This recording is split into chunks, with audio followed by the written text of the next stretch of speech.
Oh, boom, bada, bing. All right. We're back. Another episode of Modern Life. Joined, as most always, by Tabby. Stacy. Yes. Hello. Hello. We're changing it up a little bit today. We're going to just do a little kind of quick review, hot takes on some things that we've seen recently.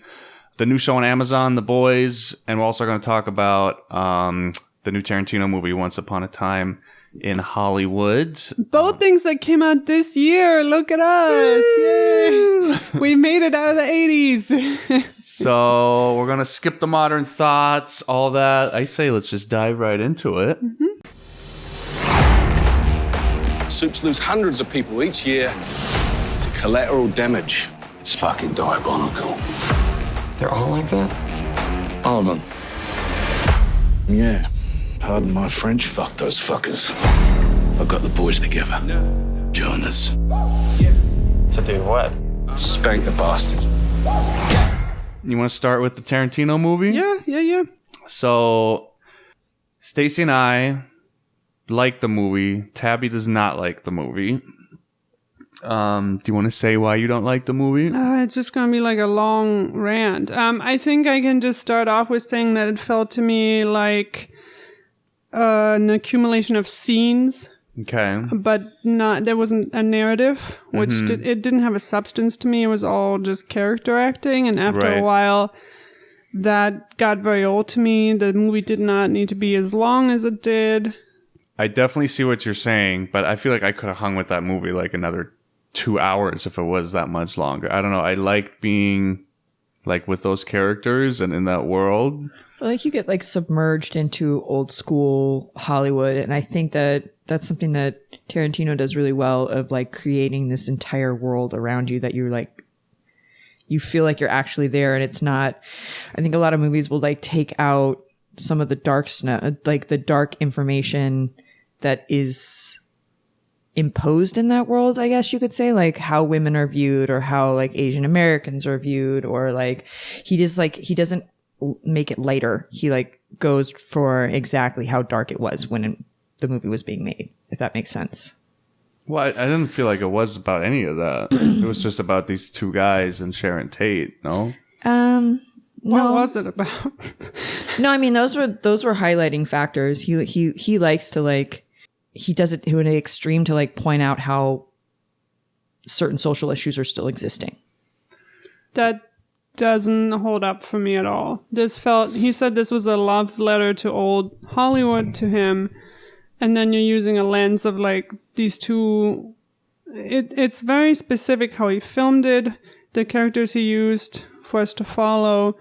It's almost like glorifying this white male, era in Hollywood, and that's what the film is about. I don't get that at all. How is it glorifying it? Because it's about this guy's career like dying because he can't change with the times. No, but it's about like all the people who operate in that space who did well, or like were white, and all the like comments they make about other people. It just, like Stacey said, it like demonstrates how the people were treated.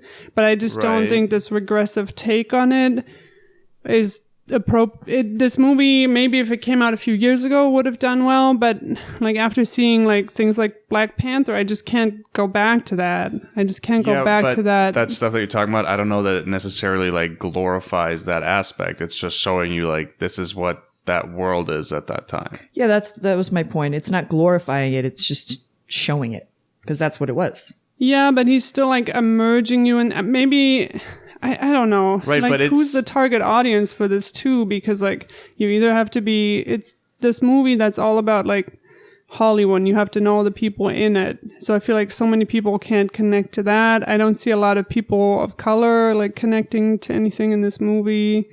And then Wait, but what do you mean you have to know the people in it? I mean, it's like mostly fictional people. Yeah. no, it's mostly like people from old Hollywood and jokes about that time, and Roman Polanski and Steve McQueen and this person, this restaurant where people eat, and this. Yeah, but I don't think you like need to know all that stuff to still have a good time with the movie. To me, it was obnoxious, and like I didn't I was like, I'm not really that into the history of Hollywood, and I don't. I think that maybe that is why you don't like it, is because it's not a movie of like a subject of interest for you. No, I don't like it because it's so regressive and because it's so male gazy, and all we're seeing is women being objects, and the way the camera shoots them is always from like the butt up. It always follows their bodies around, and he does that purposefully. And the other movie he did that for was Death Proof. But it doesn't work for me in this, because I'm like, well, what's the point here? What are you trying to say? Like, it just felt uncomfortable. Like, a lot of the characters didn't have a point. I don't need to watch Margot Robbie shopping and watching herself in the movie and always being like this. She's not even a character. Like, Sharon Tate isn't a character in this. She's not allowed to be like a person or anything but, this perfect Hollywood star. And she's supposed to be that representation because she's supposed to be the polar opposite of the other females in the movie. I thought she's just the polar opposite of Leonardo DiCaprio's character. Yeah, that as well. Where she's like this hopeful, hot shit in Hollywood. She's like up-and-comer, what's and Hollywood's supposed to be coming. He is like dying. His career is dying. And like she's just the opposite of him. Well, Leonardo DiCaprio is allowed to be a character in this. I don't think that Sharon Tate, or the way she's filmed, that she's allowed to be a full-fledged character. I wouldn't call that good character writing or acting. Or I mean, she was given nothing to work with. It was actually, her sister came out in an article and said that like the representation of Sharon Tate in this was like the most accurate she had seen. Like, out of all of the movies that they've tried, or depictions they've tried to do, like, they always fail miserably to capture like her sister's spirit. And like, she said that this was the first movie she approves. But she doesn't do anything in this movie. She does. She's the, I mean, she's a central character in terms of what she represents. Yeah, I just don't. Well, I don't even know that she's supposed to be a full-fledged character. She's just supposed to be the shining light that's the opposite of Leonardo. And at the end of the story, like, she invites him up to the house, which is like, well, does that resurrect his career later on? Like, yeah, like a merging of the two Hollywoods. She just plays like a part in this. I don't know. I mean, I think like when we first started watching the movie, like the first half hour, I'm just like waiting, because I have this like Tarantino expectation of like shit's gonna go down. Okay, like what crazy stuff's gonna happen, and it just never really does until the very end. Yeah, that's why I would also like to rewatch it again. Just you're going in with all this expectation of what a Tarantino movie is, and this is not like any other Tarantino movie, I feel like. So I was just like on the edge of my seat for the first like half of the movie, but then you're like, oh, okay, like I can like kind of relax. I can just kind of watch the movie without like, okay, well, like what's going to happen? But what I read with him is like he had all these other drafts of the scripts where it is more Tarantino-esque and like shit's happening. And then once he like fledged these characters out, he's like, I'm just gonna kind of do more of like a life in a day kind of thing, where like he knows it's like a very vague, it's not really a story, it's just he's just like spending time with these characters. And I get why some people wouldn't like that.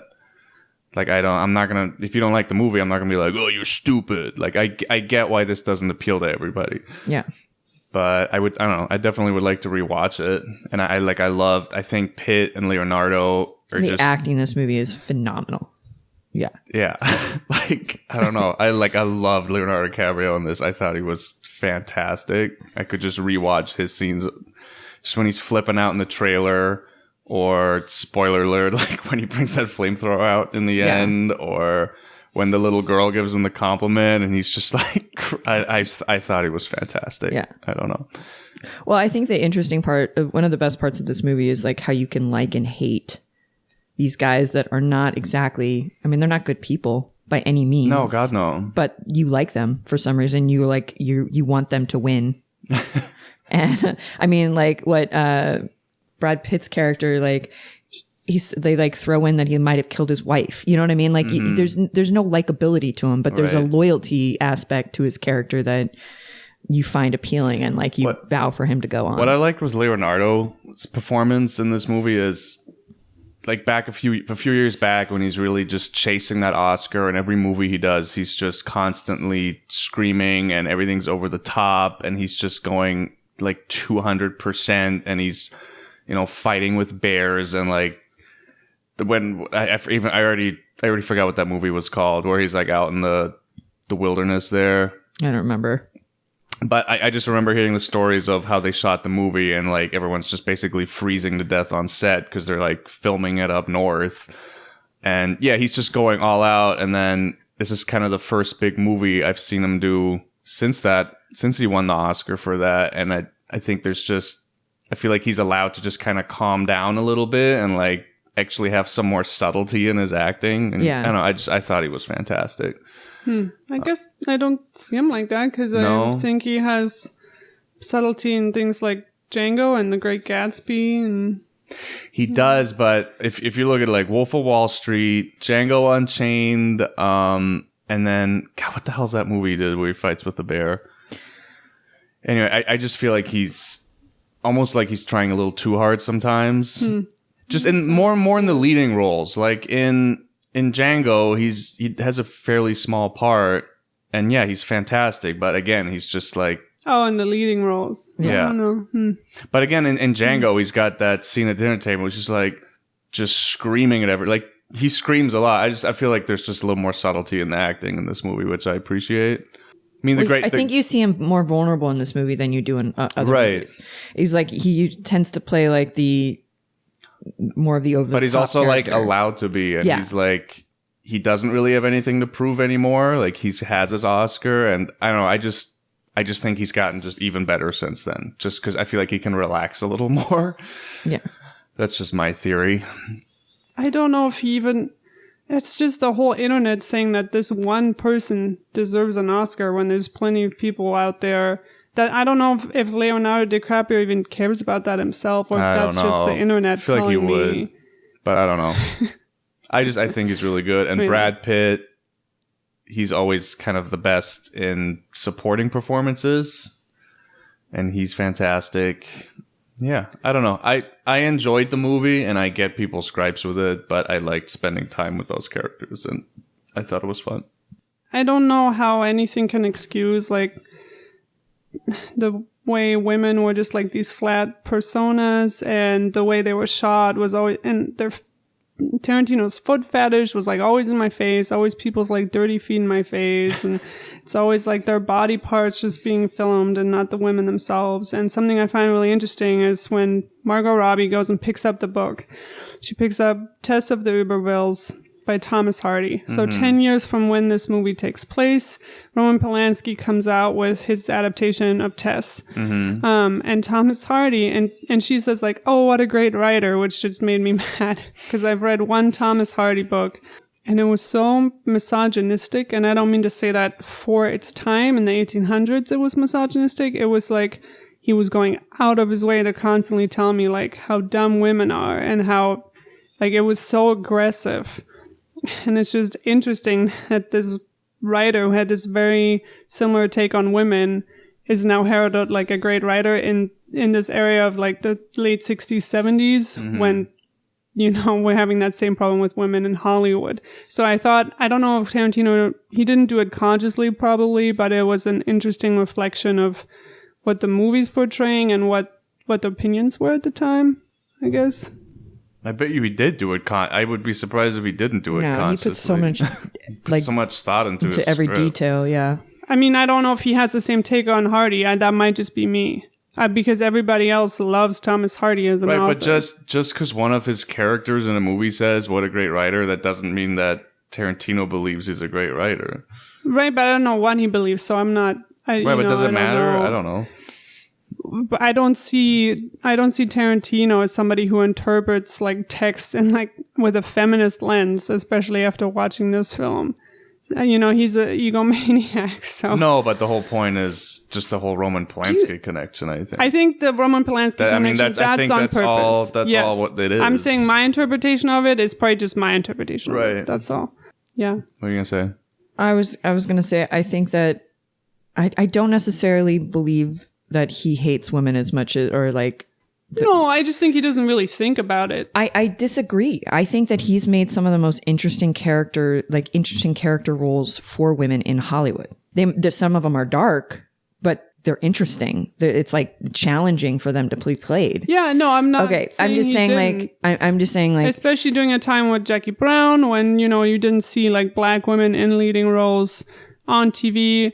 But I just find it strange that Death Proof felt so intentional, and this movie just feels so like regressive, but it is immersing you at the same time, and it's almost like you said, it's a love letter to that time, and that didn't resonate with me. Like, that's what I'm saying. Like, I think in today's time, this movie just didn't.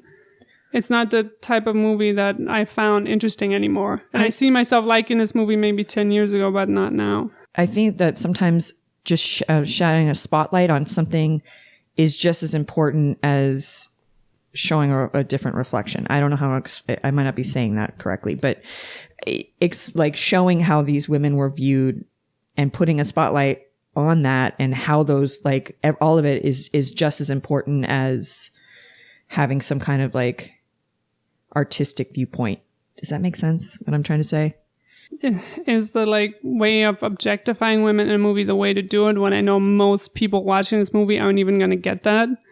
They're not trained to recognize like the way a camera lens is like focused on women differently. Like they can't even like recognize it in video games. Like I think maybe I just feel like it's giving this movie too much credit. And if you wanted to do a commentary on something, I feel like there might have been a better way to go about it. And I know Tarantino is the type of person who can do that. That's why I just felt like this movie was so disappointing, because if you look at like the storytelling of Django or like the quiet, steady pace of Jackie Brown again, like there's so much greatness there in the way he tells stories.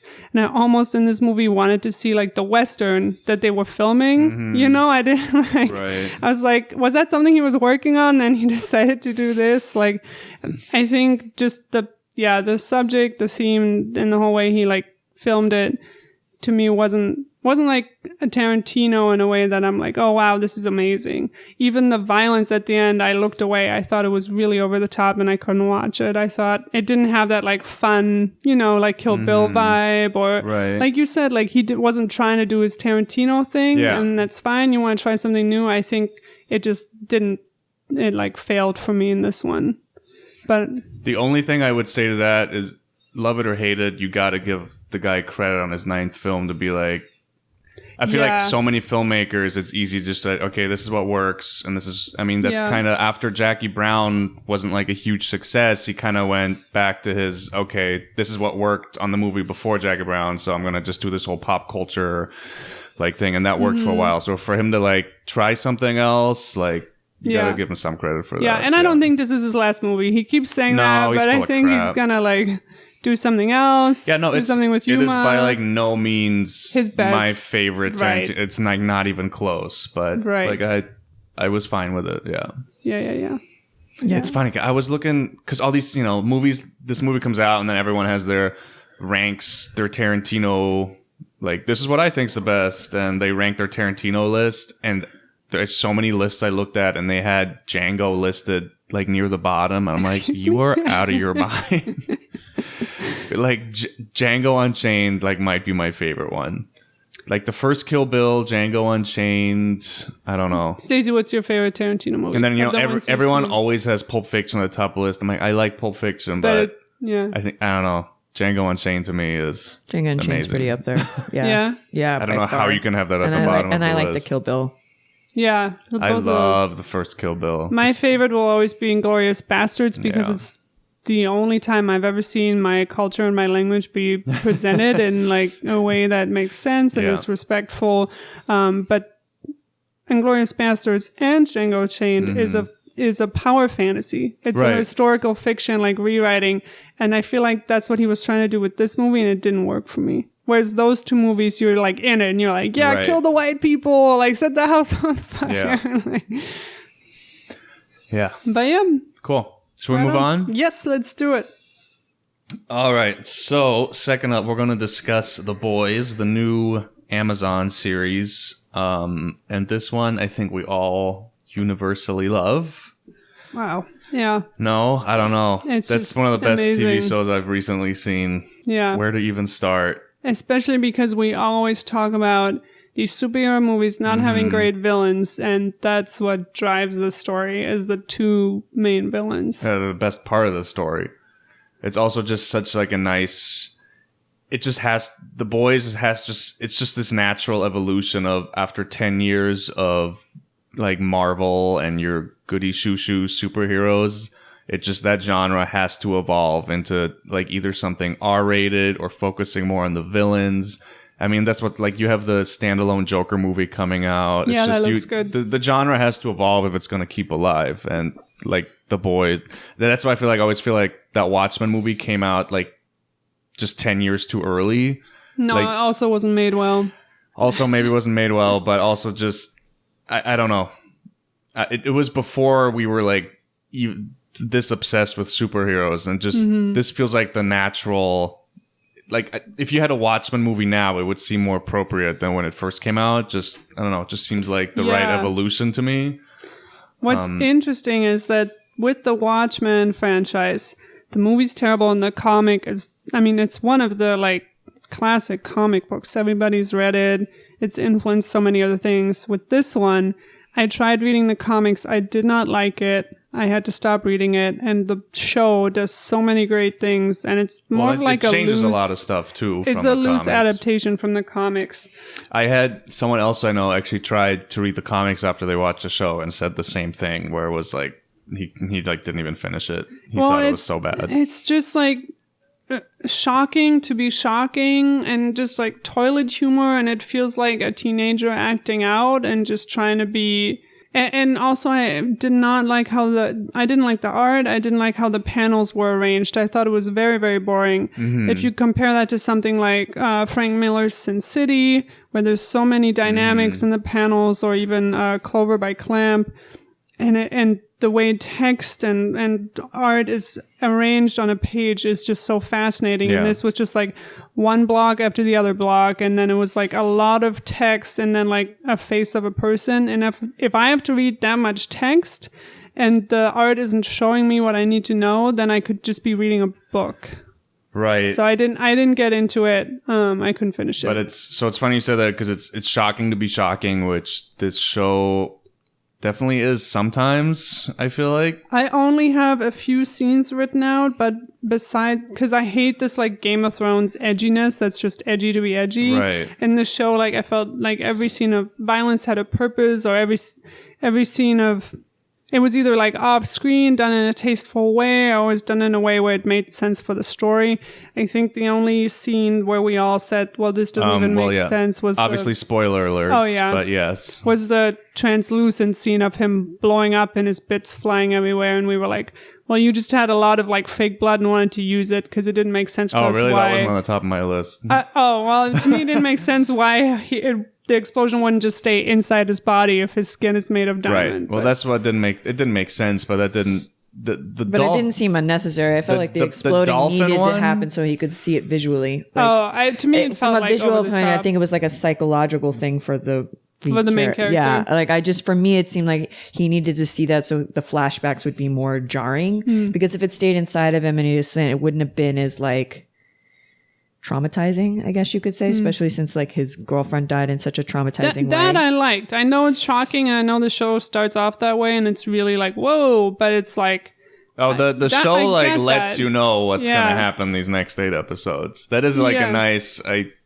You're either in or you're out. Like 10 minutes into that Right. first episode.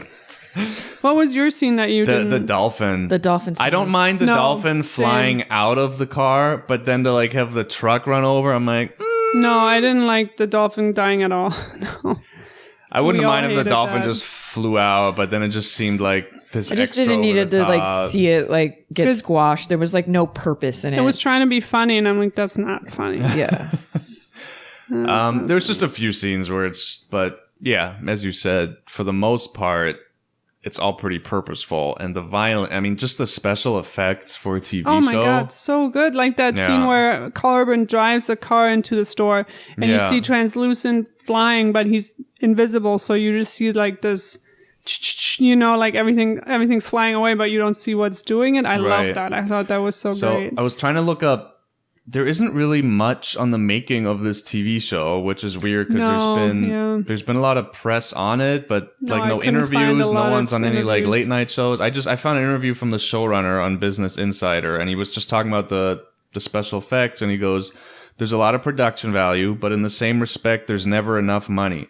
I think we have mostly movie level effects." And that didn't come from all the money in the world to spend. That came from visual effects supervisors driving the visual effects companies nuts with 30 or 40 versions of every single shot until we got exactly what we wanted. And then he goes, "We didn't have anything close to a Game of Thrones budget or anything like that. We're not even half of what that number would be. But when you don't have all the money in the world, you get there through blood and tears." Wow. So it's just Interesting. yeah, I mean, you don't have all the money, but you have people that really care about the project. Like, the special effects look amazing. Oh, especially that final scene with Starlight when she just busts out and saves everybody and the light is flying Yeah. and her eyes are glowing Yeah. and she's, you know, it's like the arc of her character, which I Right. found so interesting in this. So I think the Believe Expo episode is one of the most revealing in terms of character development for a lot of characters, and just her realizing, oh, I've been fed all this homophobic stuff all my life, or like I don't have to do what my mom tells me to do and all these expectations. And they changed that.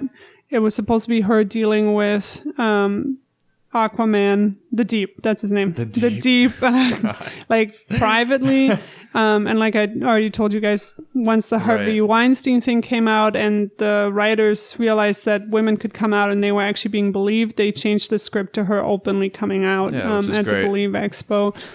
And also the scene that I love with Huey in there, which he's none of our favorite characters. No, not But at after all. he's getting baptized and his phone doesn't work, and then he like improvises to get the information. Yeah, that was good. I just thought it was relatable because I'm like, oh yeah, that's probably Right. something that would happen to me. Yeah, it's nothing against the actor. I just think and I don't know that you're supposed to like the Huey character. He's kind of like this weasel, and he doesn't really have any morals, and he doesn't really know who he himself is, and he's just like learning along the way. But, I mean, he always comes through for his friends. Yeah, he does. But I really didn't agree with him. I was on Carl Urban's side when it came to his relationship with Yeah. Starlight, but I don't think we're supposed to be like rooting for them until the very end either. Well, right. Just this whole thing of like, he wants this relationship, but he's like tracking her phone at the same time. Right. Like, he's just, Very creepy. Yeah, I don't know. And again, I don't think you're really supposed to like him that much. Also, that scene when they finally have sex and her like eyes light up. Yeah. After just being in the therapy session with the guy whose like penis froze off, I would be running out of that hotel room like as fast as humanly possible. Be like, what's about to happen? Yeah, no, it's like definitely an interesting dynamic for the next upcoming season. Like what's going to happen with that. It's obviously also trying to make a bigger statement of like, it's two different, one's like human and one's like superhuman, yeah. and what, those people can't coexist. Like, is that silly or is that warranted? I don't know. I mean, my favorite character, Homelander. Same. Yeah, he's amazing. Yeah. And so what's that actor's name? Anthony Starr. Anthony, no H. Anthony Starr is fantastic, and like we've never seen him in anything else. No. So I hope he kind of has this. What's the guy from Mad Men who played Don Draper? John Hamm. I hope he has like this John Hamm moment where it's like John Hamm almost like quit acting, and then he got the Mad Men part, and now he's he's doing just fine, and I hope that happens to this. He's amazing. And I think that's why we were so upset when Elizabeth Shue's character dies at the end. Yeah. Because they were such great villains and their dynamic was so messed up that you're like, no, I want to keep watching this like forever. When she's like just shy of like breastfeeding him, and you're just like, ugh. That I usually skip through most sex scenes because I just don't find them interesting. But that scene between them I found absolutely fascinating. And the dialogue there and just how terrifying it is to watch. And he obviously has these like mommy issues, but she's just trying to control him. And then at the end when she says like, oh, I'm afraid of you. You kind of go back through the episodes. Like, for example, when they're in the barn and he asks her like, where did you grow up?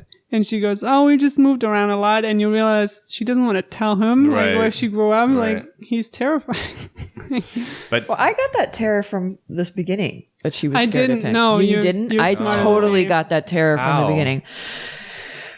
Just the way she pauses before she says certain things, or like the way she like. There's like something in the back of her eyes when she does certain things where you can see like this Everything has to be work. calculated. Yeah, like this needs to be Yeah. perfect. Like, and that's like something that's a survivor technique of somebody who's dealing with somebody that they are trying to, that they know they're That's not as true. powerful as, but they still have to show that they're more powerful. Well, I thought there was this really nice arc between Homelander and Madeline's character where it's first you're introduced to Homelander and you're like, okay, this, like, you can't fuck with this guy. And then you're introduced to this Madeline character and you think she's just kind of this corporate, you don't really know what to think of her at first. And then you find it just seems like she's, even though she's just this normal person, like she's got control over this superhuman, right? And she's the one actually in the driver's seat. And then it turns out like she's not at all. Right, that shocked me that he was Right. the one who was supplying all these drugs to all the terrorist Right. groups So it, just, and, it goes to this like,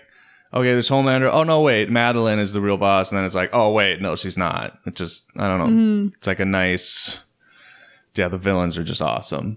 But I also want to talk about Stacy's favorite character, Marvin, Mother's Milk. Yeah, I love That's him. still your favorite character, Yes, right? yeah.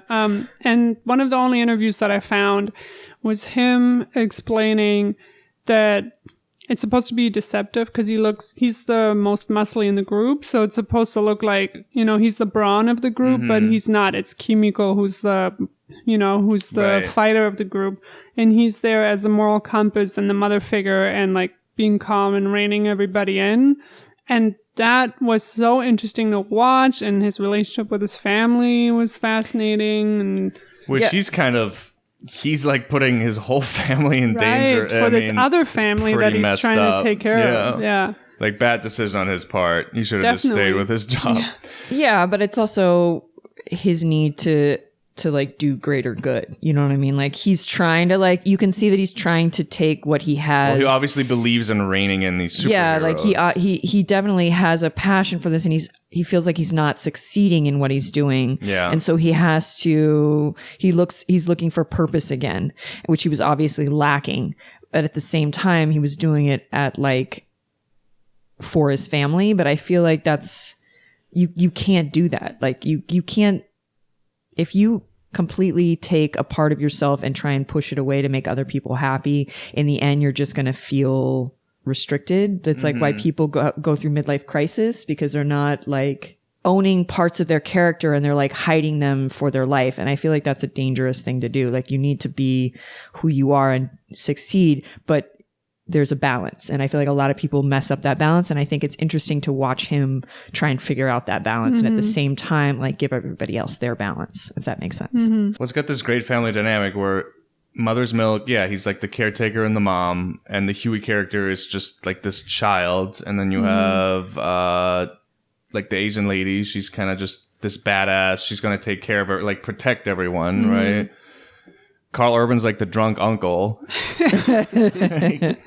And then, I don't know, you have the French guy. I don't really know what he is. he said that very he's supposed to be like interesting, the teenager who's like, Yeah, I can see that. yeah. He's a very interesting character too, and I always kind of forget about him just because there's so many characters to keep track of. But he's got a kind of a really interesting arc too.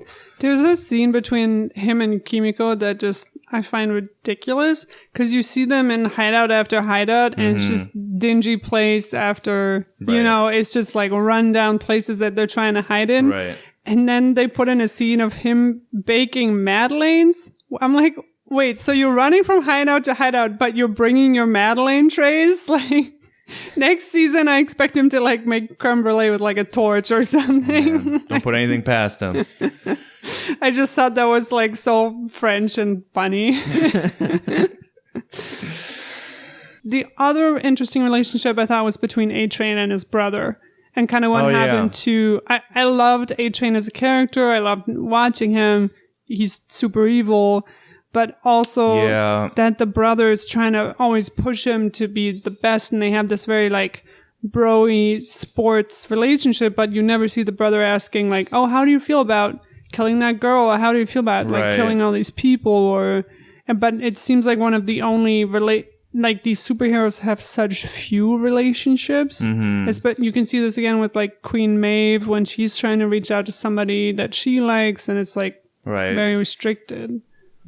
And everyone's very isolated. Like I feel like they like yeah. hide all that aspects from their Each human other. counterparts. Like, I don't know necessarily that he knows that he like killed. Like, I mean, I think he does, but I think it's like, I don't know. I feel like that they know that it's going to throw them over the top if they discuss it. Almost like they kind of, the human counterparts don't discuss what they know. Just out of Yeah. like, It's interesting. yeah. Yeah. Well, but if you take the lover of Queen Maeve, for example, she doesn't, hide things. She's like, are you still going to AA meetings? Are you still doing this? Like, she holds her responsible. And I feel like the brother is trying to do that, and he almost fails. And then at the end, he just leaves because he's like, I don't know what to do Right. about your drug addiction. Well, the A-Train character like can't take responsibility for anything. For anything, yeah. Yeah. Like, it's not his fault that he killed his own girlfriend. Like, it's Yeah. not his fault that he's taking all these drugs and the consequences of that. Like, yeah, like nothing's ever. He like doesn't take responsibility for anything. yeah. No, totally. None of the teen kid characters do. Right. Not the girlfriend, not the guy who abandons his daughter. Right.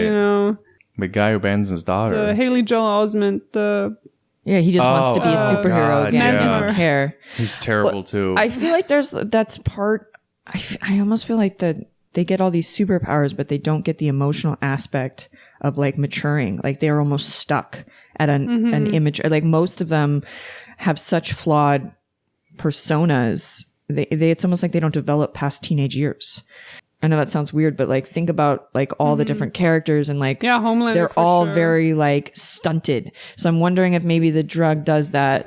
The Right, stuff but- they were given to as a child, like No, I think the way I think of it is okay. Think of like a kid teen stars. Exactly. Think of like a kid movie star that their career doesn't fade. Let's just say they've been famous since 8 and they're still famous at age 30. And there's obviously exceptions for this, but just if you've been just raised as far as you can remember, like your shit doesn't stink and you're on movie sets and you're getting catered to, and like I think you can get stuck in this bubble. And these kids have been superheroes. They've had superpowers like since they were young, basically. And now that they're famous, they're just in this complete like corporate bubble, and they just get completely catered to and just like babied in that aspect. You just made me realize something. Yeah. I'm wondering if that's why Starlight's mom didn't get any money, so that she would be raised like a normal human Well, that's what I'm being. saying. Like, I just saw the same thing that you did. And there's like a interesting, because then you look at like Homelander's, spoiler alert, Homelander's kid in the end. Like, do you think that maybe that has something to do with it? That Because they're like being raised normal. that they're trying to like, they realize that the first set, they were not raised normal. They were raised like above normal. And now they were trying to like do the opposite, or trying to see if they gave them social values and like things, if they would become better superheroes. Well, than that's the ones whole previous. experiment, and the doctor talks about that. Where he's like, Well, I know. "Well, I'm you're my saying like, greatest but I mean, failure." you see like Yeah. there's an arch even more, like, because that's kind of Starlight's character as well. She was raised with like a lot of religious background, and like She's also the only one we see in normal clothes. I feel Yeah. like everybody else is Right. so stuck in their superhero Right. personas.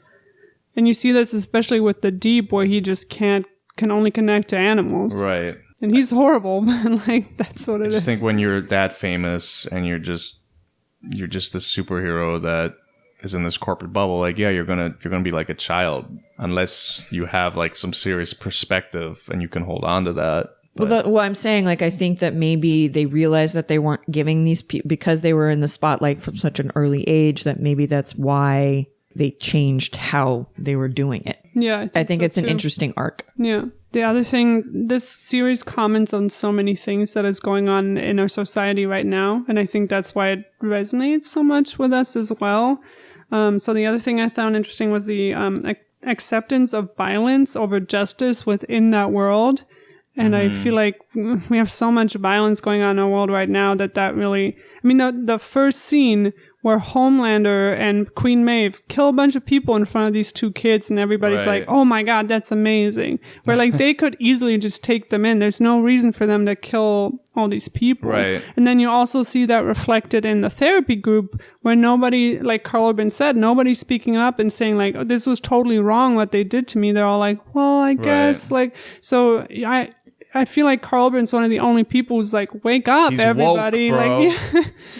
But he also kills a baby at the end, so Yes, he does. which I find very upsetting. But you know what? The other thing, okay, like I've heard some interviews with like actors, right? When they're on set and you have craft services and you're in your trailer and there's assistants getting you coffee and you start to think you're really hot shit, and then you come home and your wife tells you to take the trash out and you're like what? Like, what do you mean? Like, I'm hot. It like Oh, brings that's you back funny. down to earth. And when I think about these superheroes, they have no friends, they have no family, they're in their little bubble, and I think that contributes that they're stuck in this like teenage mind, like this entitlement mindset, and they can't take responsibility for any of their shit. There's nothing in their life to like bring them back down to earth. No. Yeah, I think it's a lot of things. Yeah. Yeah. I feel like Maeve is the only one that does have kind of a heightened sense of reality. Yeah. And it's interesting that she's got the only real connection to Right. a person. So, Right, I and mean, that if you look person at it was like, holding her feet to the fire, yeah, like you have to and go then to I mean, AA, she you ended have up to do these escaping it things. because it was like dangerous for the person, but at the same time, it's like she's the only one with some real Yeah. insight. Yeah, I can't wait for what's going to be happening with her character. Yeah, in the she's next very season. interesting. Mm-hmm. Like you want her to stop drinking away at the issues and like really Well, confront. what's interesting is there's a handful of characters that like could flip like towards the boys almost. Like Starlight, like she's already helped them, so you don't really know, okay, what's going to happen with her. I don't know. The Deep is basically exiled. He's not happy. So is there something that could happen where like the boys recruit him? Like, I don't know. I see there's like a few characters I could see like leaving I don't think the the Deep Seven. has. I don't mean, know. unless he goes through some real emotional like realizations. I mean, I get that that's what the whole like him getting sexually kind of targeted himself. So maybe Yeah, he'll I don't have know some kind what of the realization. purpose of. Oh, I think it Boys was for of him that to scene become was. the victim. Well, because if you want him to have any kind of, if you want him to become a good guy, you have to make him face what he's done and see it as bad. And the easiest way to do that is to victimize him. I don't know. I'm not for like raping people who rape people. I don't know. I'm not saying that I like how it was done. I'm just saying that I get what the point is. Like the point is to like make him feel like the victim so he sees what he's doing to other people. I didn't see it like that, though I think that's a totally valid interpretation, and a lot of people online see it like that.